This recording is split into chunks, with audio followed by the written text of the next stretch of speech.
Hello दोस्तों, कैसे हो आप सब लोग। Welcome back to the another video.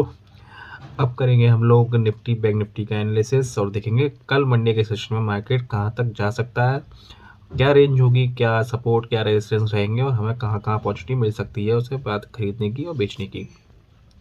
बिना किसी देरी के चलते लैपटॉप स्क्रीन पर। उससे पहले मैं आपको बता दूं, जो लोग चैनल पर नए हैं वीडियो को लाइक कर दो, चैनल को सब्सक्राइब कर दो। वीडियो अच्छी लगे तो उसे शेयर भी कर देना, मोटिवेशन मिलता है ऐसी और अच्छी अच्छी वीडियो बनाने के लिए। चलिए चलते हैं बिना किसी देरी के लैपटॉप स्क्रीन पर और समझते हैं कल के लेवल को। तो दोस्तों हम लोग आ चुके हैं अपने निफ्टी के चार्ट पे। इस वक्त देखिए निफ्टी का चार्ट लगा हुआ है और यहाँ पे ऐसे ये सब कचरा भी हटा देते हैं हम लोग, हट गया है। तो देखिए निफ्टी और बैंक निफ्टी दोनों एक बार दिखाता हूँ मैं आप लोगों को। बैंक निफ्टी पहले दोनों एक बार देख लेते हैं। देखिए इसे देख के आपको सिंपल पता चल रहा होगा कि निफ्टी बैंक निफ्टी के अकॉर्डिंग ज़्यादा बियरिश है, ज़्यादा कमज़ोर है। उसमें सेलिंग अपॉर्चुनिटी ज़्यादा मिल रही है और उसमें वन वे ट्रेंड अच्छे से मिल रहा है। जैसे मान लीजिए जैसे बैंक निफ्टी यहाँ पर ज़्यादा साइडवेज रहा है, इसमें अपॉर्चुनिटी कम मिली लोगों को बाई करने की। बट अब इसने इस रेंज को तोड़ा है। बट यहाँ पे एक जो कैंडल बनी है ये वाली, ये नेगेटिव कैंडल बनी हुई है, एक टॉप पे बनी हुई है तो नेगेटिव कैंडल बनी हुई है। और इसका अगर ये लो कटा तो ये कैंडल एक्टिव हो जाएगी और मार्केट यहाँ से गिरना शुरू कर सकता है। बहुत तेज़ आपको सेलिंग मिल सकती है यहाँ से। चलते हैं 15 मिनट टाइम फ्रेम पर। निफ्टी बैंक लगाया तो निफ्टी बैंक को ही अभी एनालिसिस कर लेते हैं। तो पहले हम लोग इसको रीसेट करते हैं। अब देखिए बैंक निफ्टी में कल क्या हो सकता है, मेरा जो मानना है ग्लोबल मार्केट के हिसाब से भी देखेंगे हम। तो अगर ग्लोबल मार्केट अभी डाउन चल रहा है तो जिस हिसाब से हम देखें मार्केट अगर इसी रेंज के आसपास अगर खुला तो देखिए हम इसकी अगर रेंज निकालें तो यहाँ पे हमें एक 15 मिनट टाइम फ्रेम पे एनालिसिस करेंगे। इस रेंज का ब्रेकआउट हुआ यहाँ पे, इस रेंज का यहाँ पे एक ब्रेकआउट हुआ जो कि जैसा कि फेक ब्रेकआउट हुआ और मार्केट ऊपर चला गया, टिक नहीं पाया और मार्केट ऊपर चला गया। इतना स्ट्रॉन्ग था इस वक्त यहाँ पे मार्केट वापस ऊपर चला गया। चलिए कोई नहीं। अब मार्केट ने एक रेंज अपनी ये बनाई हुई थी यहाँ पे, जिसको मार्केट तोड़ के ऊपर गया। ये हमारा पहले का एनालिसिस था जो मार्केट यहाँ से ऊपर चला गया। अब देखिए यहाँ पे क्या हो सकता है, जो मार्केट की सपोर्ट है वो मार्केट की सपोर्ट जिस जोन में मार्केट अभी ट्रेड कर रहा है वो इस जोन में ट्रेड कर रहा है। मतलब ये बहुत इंपॉर्टेंट सपोर्ट है, आप ये समझ लीजिए। अगर मार्केट दोबारा इस रेंज के नीचे आता है, देखिए यहाँ पे भी मार्केट होल्ड किया था, यहाँ पे भी मार्केट होल्ड किया था और यहाँ पे भी मार्केट सपोर्ट लेके ऊपर चला गया। मार्केट अगर दोबारा इस रेंज के नीचे आता है, अगर यहाँ खुलता है तो सिंपल हम यहाँ पे अगर मार्केट इसी वे में खुलता है इसी वे में नीचे आता है तो मार्केट यहाँ तक आएगा, यहाँ से सपोर्ट लेके फिर ऊपर जाएगा, फर्स्ट टाइम नहीं तोड़ेगा। और अगर फर्स्ट टाइम पर तोड़ता है तो देखिए यहाँ पे सपोर्ट ले सकता है इस ट्रेंड लाइन पे, ये ट्रेंड लाइन बरकरार रहेगी। और यहाँ पे अगर आप ढंग से देखें तो एक head and shoulder type pattern भी देखा जाएगा। ये हेड है, ये शोल्डर है, एक शोल्डर यहाँ पे बन जाएगा तो एक head and shoulder type pattern भी बन सकता है। और इस रेंज का ब्रेकआउट हुआ तो मार्केट को आपको दिखाएगा, तकरीबन तकरीबन मार्केट आपको रेंज दिखा सकता है। सबसे पहले अगर हम लोग देखेंगे ऑप्शन चेन पे चलेंगे, अगर हम लोग तो आप देख सकते होंगे ऑप्शन चेन पे जो हमारी कॉल राइटिंग हो रखी है वो हो सकी है। जो रेजिस्टेंस है ऊपर की तरफ 43,700 बहुत स्ट्रॉन्ग रेजिस्टेंस बन सकता है और 43,800 बहुत स्ट्रॉन्ग रेजिस्टेंस है।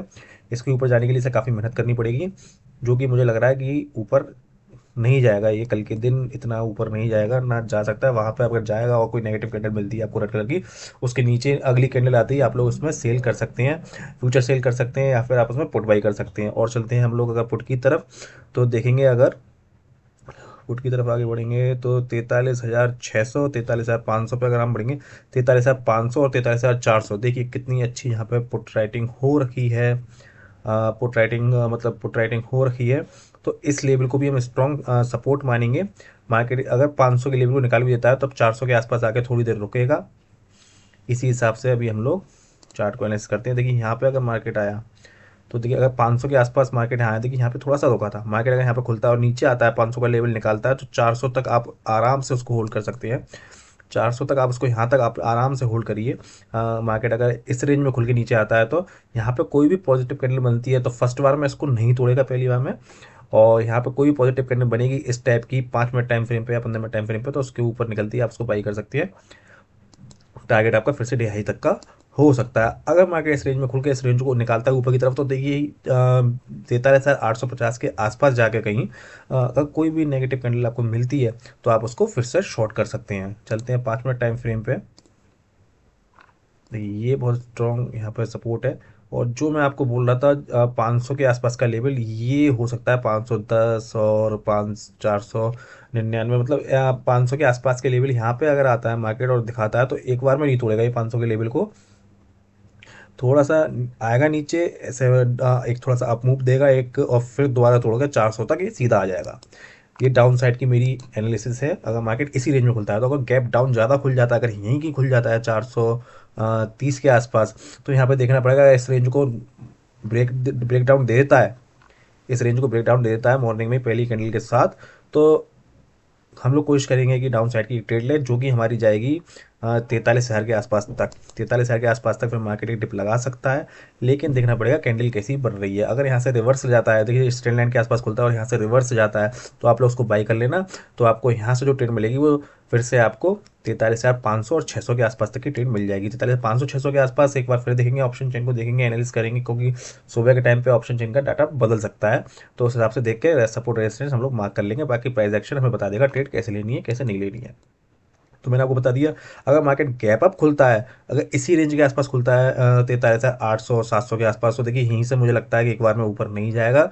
पहले मार्केट नीचे आएगा, फिर एक प्राइस एक्शन बनाएगा और नीचे आएगा, तो नीचे आने के चांस ज़्यादा लग रहे हैं मुझे। ऊपर जाएगा तो फिर हाई निकालेगा, तभी हम इसको अपसाइड की तरफ देखेंगे, वरना अपसाइड की तरफ नहीं देखेंगे। और अपसाइड में भी देखेंगे तो 100 से 150 पॉइंट का हम टारगेट लेके चलेंगे, इससे ज़्यादा टारगेट लेके नहीं चल सकते। डाउन साइड में जाने के लिए मार्केट को मैंने आपको बताया, अगर इसी साइड में खुलेगा और फिर नीचे जाता है तो हमें एक अच्छी ट्रेड मिलेगी। गैप डाउन खुलता है तो प्राइस एक्शन देखना पड़ेगा, कैंडल देखनी पड़ेगी, उसके बाद ही हम यहाँ पे ट्रेड ले पाएंगे डाउन साइड में जाने के लिए। टारगेट मैं आपको बता दूं, अगर देखिए इस रेंज को निकालता है, यहाँ पे खुल के इस रेंज को निकालता है तो आपको यहाँ तक का टारगेट मिलेगा। यहाँ पे खुल के अप साइड की मूव देता है तो आपको 43,800 के आसपास तक का टारगेट, 850 के आसपास तक का टारगेट मिल जाएगा।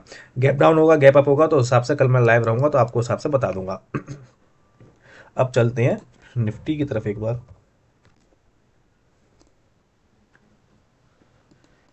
निफ्टी में भी अगर हम 15 मिनट टाइम फ्रेम पे पहले देखें, जो भी हम कल ट्रेड लेंगे मैं आपको बता दूं 1 मिनट टाइम फ्रेम पे ही लेंगे, और एनालिसिस हमारा 5 और 15 मिनट पे ही चलेगा। मल्टीपल टाइम फ्रेम यूज़ करेंगे।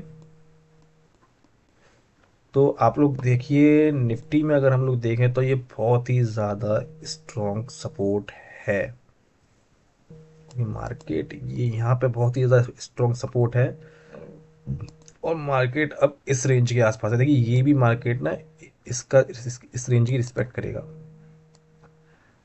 इस रेंज की रिस्पेक्ट करेगा, क्योंकि देखिए मार्केट यहीं पे रुका था, यहाँ से ऊपर गया था। अब देखिए ऊपर जाएगा तो यहाँ हटकेगा, एक बार में ऊपर नहीं जाएगा मार्केट ना। अब चलते हैं हम लोग 5 मिनट पे। एक बार सपोर्ट एंड रेजिस्टेंस हमें मिल चुके हैं यहाँ पे। मॉर्निंग में अगर यहीं की खुलता है, इसके ऊपर कहीं खुलता है, और फिर उसके हिसाब से देखेंगे कि क्या प्राइस एक्शन बनता है, क्या कैंडल बनती है। फिलहाल जहाँ खुलेगा वहाँ के हिसाब से तो तभी पता चलेगा। अभी के हिसाब से मैं आपको बता रहा हूँ कि मार्केट अगर यहीं खुलता है और अपसाइड की मूवमेंट देता है, इसके ऊपर जाता है 18,500 के ऊपर जाता है, तो आपको 18,550 से 75 की रेंज में दोबारा रेजिस्टेंस लेता हुआ दिखेगा, और वहाँ से मार्केट दोबारा नीचे आ जाएगा बेझिझक। किसी भी रेड कैंडल के नीचे अगर अगली कैंडल जाती है तो आप उसमें पुट बाई कर सकते हैं, ऑप्शन सेल कर सकते हैं। और अगर इसी रेंज में नीचे जाता है और इसके आसपास आता है, तो मैं जैसा कि आपको बोला शुरू में ही कि निफ्टी काफ़ी ज़्यादा वियरिश है। हो सकता है एक बार में तोड़ दे, और हो सकता है यहाँ से थोड़ा सा अपसाइड मूवमेंट लेके फिर दोबारा तोड़ दे, इसी रेंज में खुलने के बाद बता रहा हूँ मैं। तो आपका जो नेक्स्ट टारगेट होगा, वो होगा 18,360 350 तक, इसके यहाँ तक। और अगर इसको भी निकाल देगा तो आपका जो नेक्स्ट टारगेट हो जाएगा वो हो जाएगा 18,290 के आसपास तक का टारगेट आप ले सकते हैं इसमें निफ्टी में, इसी रेंज में खुलने के बाद। देखिए अगर गैप अप खुला तो इस रेंज के आसपास कहीं खुलना चाहिए, और इस रेंज के आसपास कहीं खुलेगा और बुलिश कैंडल बनाता है तो उसके ऊपर आप तुरंत इसे बाई कर सकते हैं। उसके ऊपर कैंडल निकलते ही जो आपका पहला टारगेट होगा वो होगा 18,635 का, 30 का, 50 का, ऐसा कुछ डाउन फेयर के आसपास का टारगेट हो सकता है। इस रेंज में खुलने के बाद अगर ऊपर जाता है तो इस रेंज तक जाएगा, इस चीज़ का ध्यान रखना, इस रेंज तक जाएगा, जो कि हो रही है 30-35 के आसपास। 600 का लेवल निकालती, यहाँ से मार्केट फिर नीचे आने की कोशिश करेगा। हो सकता है डे हाई तक भी चला जाए 18,660 के आसपास तक, फिर वहाँ से मार्केट नीचे आने की कोशिश करेगा, एक बार में ऊपर नहीं जाएगा। वहाँ पर थोड़ी देर रुक सकता है, पॉज ले सकता है, और मार्केट अगर गैप डाउन इस रेंज में खुले तो कैंडल देखते हैं, अगर कोई हैमर टाइप कैंडल बनेगी तो हम लोग है ना उसके ऊपर अगली कैंडल निकलते ही बाई कर सकते हैं। टारगेट हमारा यही होगा फिर से, इसका हाई टारगेट हो सकता है 18,509 के आसपास हमारा टारगेट हो सकता है, 10 के आसपास टारगेट होता है अगर 18,430 के आसपास मार्केट कहीं खुलता है तो। और सुबह मॉर्निंग में खुलते ही इसको ब्रेक करता है तो देखते हैं क्या प्राइस एक्शन बनेगा, क्या कंडीशन है क्या नहीं है, उस हिसाब से हम लोग ट्रेड करेंगे। तो ये थे दोस्तों अपने निफ्टी बैंक निफ्टी के लेवल, कल के लिए हम कैसे ट्रेड कर सकते हैं। और मैंने आपको डेली टाइम फ्रेम में दिखा दिया, निफ्टी बैंक निफ्टी के मुकाबले ज़्यादा बेरिश है। मैं प्रेफर करूंगा आप लोग निफ्टी में ट्रेड लीजिए, क्योंकि बैंक निफ्टी काफ़ी ज़्यादा फंस रहा है, फेक ब्रेकआउट भी आ रहे हैं उसमें। निफ्टी डायरेक्शनल चल रहा है और बढ़िया चल रहा है, उसमें अच्छे टारगेट भी मिल रहे हैं और अच्छी जगह है, आप उसमें फेक ब्रेकआउट भी नहीं आ रहा है, स्टॉप लॉस कम हिट हो रहे हैं बैंक निफ्टी के अकॉर्डिंग। तो मेरा मानना यही है कि आप लोग लीजिए ट्रेड निफ्टी में। बैंक निफ्टी में भी अगर कोई अपॉर्चुनिटी मिलेगी तो हम ट्रेड लेंगे, वरना नहीं लेंगे। जिसमें ट्रेड अपॉर्चुनिटी मिलेगी हम उसमें ट्रेड कर ले लेंगे। चलिए मिलते हैं नेक्स्ट वीडियो में। वीडियो अच्छी लगे तो वीडियो को लाइक करना, चैनल को सब्सक्राइब करना, और वीडियो अच्छी लग जाए तो उसको शेयर भी कर देना, लोगों को हेल्प मिलेगी ट्रेडिंग करने के लिए। Thank you.